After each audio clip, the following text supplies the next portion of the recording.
So if you were to live where I live, Canada, you know, land of the maple syrup, mousse and good poutine, you might well live a second quarantine too. Yeah, that's sad.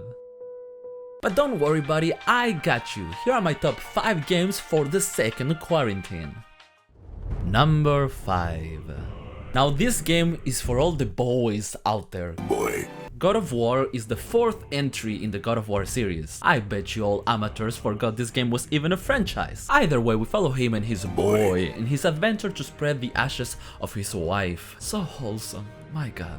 Without spoiling too much of the game here, you'll get to do many things, like destroying your enemies in the most gruesome of ways, wowing at every single scene in the game, and even crying more times than you would expect for a God of War game. Overall, it's a well-balanced trip, so if you wanna look good and smash heads, don't go any further and play God of War 4. Also, Kratos, please have my children. Number 4. So children, do you like Minecraft?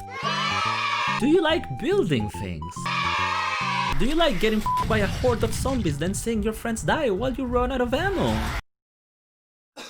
Look no further and play 7 Days to Die. Like the game suggests, it's pretty much a Minecraft type of game. You collect things, you build things, you place them, but the big difference is that you might run into, you know, a few thousand zombies while doing so bring weapons. But don't worry, you have everything to defend yourself with, from single spears to Jesus, is that a f***ing rocket launcher?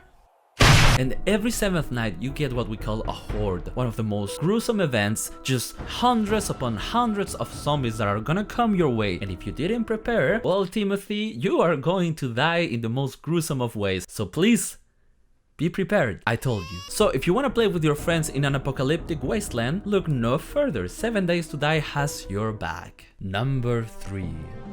So why am I giving you this game instead of, let's say, Skyrim, one of the most godlike games that you can play on your f***ing toaster? You know, Skyrim Toaster Edition, please Bethesda, give it to me, you know, might as well. This game is the definition of an RPG that doesn't give a shit about your goddamn feelings. This game legit drops you into the world, gives you a letter, and then lets you do whatever the f you want, and that might be going on dungeons, killing people in the middle of the streets, then getting arrested just for doing so, and then getting out of prison because you put all of your points into personality.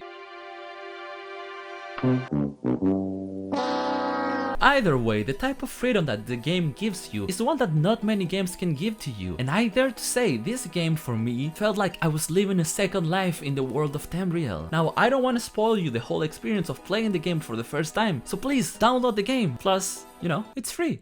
Number 2. I'm going to say something, but please people, don't kill me. Final Fantasy Remake might be better than the original Final Fantasy VII.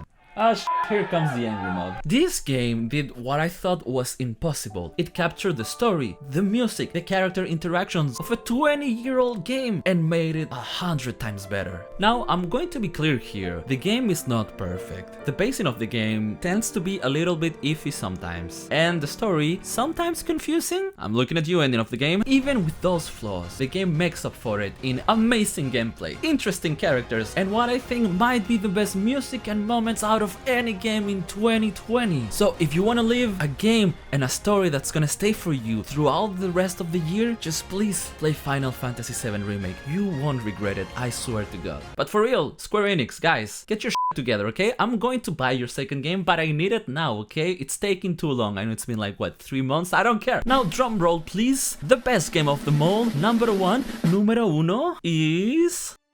What can I say about this game that hasn't been said yet? One of the best RPGs of all times, the opus magnus that came from Project CD Red. Actually, you know what? Now that we think about it, I might be a bitch for RPGs. Either way, this masterpiece doesn't make you feel like The Witcher, you know? An all-powerful monster hunter that stalks and kills its prey in the most badass of ways. No! This game turns you into The Witcher, from learning about every monster to learning the weaknesses and their moveset. This game is the definition of role-playing, but not because the game forces you to role-play, no senor. It's because the music, the story, the characters, they grab you by the balls and say you are going to be the Witcher and you're going to like it. Now, I don't want to spoil too much of the story and the gameplay here, because doing so would be a crime if I had a nation, you know, just saying, punishable by death. So I'm going to say this instead. 10 out of 10 IGN, buy the game, or by God, I will come and find you and make you play it. Also, don't play Went, that is way too addictive.